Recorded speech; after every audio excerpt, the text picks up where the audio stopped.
Hey, what's happening, guys? It's Johnny with Rules for Rebels, and I wanted to share somebody's dropshipping story that they had shared with me. This story is interesting. It's an AliExpress dropshipping story, and it's actually kind of both a success and a failure all in one. So we'll get into the details right here. I thought I would share my experience. I thought it might be useful for a few who are thinking about getting into dropshipping. So he goes on to say a bit of a backstory. I own a few Instagram accounts related to motorcycles who combined have around 100,000 followers. So that's actually really good, right? You already have a targeted audience into what you're selling. Props to that.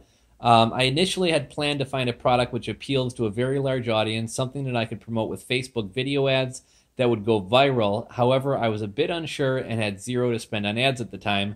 So I chose a product which is motorcycle related and that I can promote on my Instagram pages. So again, smart. You have a big following who like motorcycles. It makes sense to sell motorcycle stuff. I chose helmets that I can get from AliExpress. I had planned to only increase the price by $5 or $10 on the product I was dropshipping. This was a mistake, as the 4 orders I had all paid through PayPal, and PayPal takes a small fee, which essentially took all my profits. I decided this wasn't going to work, so I stopped doing it. I had only made about $30. I had it open for 1 day. The Shopify page got 600 opens and only 4 orders. So I actually think that's kind of a success. You know, a lot of people are like, man, my store has been open for a month. I've had 28 visitors. So 600 visitors the first day, 4 orders the first day. So in a way, this was a huge success, but it was also kind of a failure. So I'm looking back into dropshipping products that I can promote with Facebook video ads as they reach a very specific niche. However, I do not want to dropship with AliExpress. I do not recommend AliExpress to anyone. It is simply isn't reliable. I know this is very unorganized. I just thought I'd tell you about my experience. Haha, thanks. So, there definitely are issues with AliExpress dropshipping. This wasn't necessarily AliExpress's fault. I never got to hear about what happened with did these customers actually get the orders?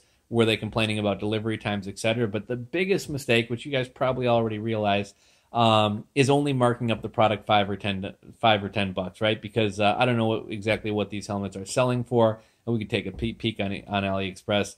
He didn't even mention this, but one thing about AliExpress, I mean, a lot of things on AliExpress may not be made to the safety standards of every country, especially the USA. Sometimes electronics and things might be made to the safety standards of South America or Russia, but the US is a little bit more stringent. So that's one thing to take into consideration. But the other thing, motorcycle helmet, I mean, that's a safety thing.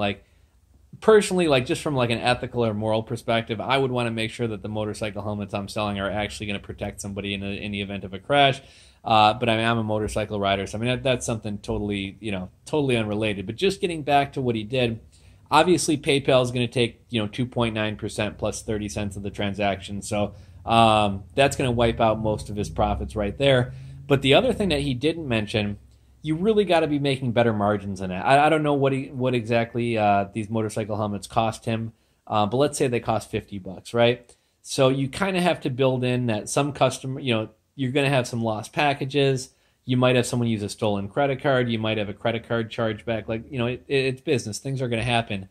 If you're only making $5 per sale and the motorcycle helmet costs $50, that's what, 5, 10, 15, 20, 25, 30, 35, 40, 45, 50. So if one sale goes bad, that wipes out 10 good sales, right?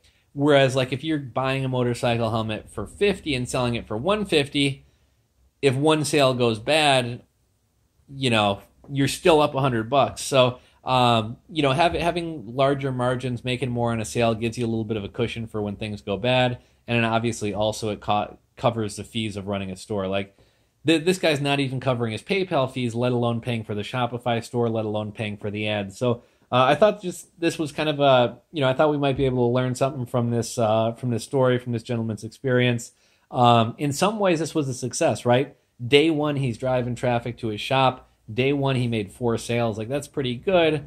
But kind of the way he set up and structured the store and everything kind of wound up also making it a failure. So just thought I'd share that story with you guys. Thought you guys might be able to learn something from it. Maybe it'll help you avoid a mistake. So if you enjoyed the video, give it a thumbs up. If you're not subscribed, smash that subscribe button below. I'm trying to get to 100,000 subscribers. And thanks for watching, guys. I'll catch you in the next video.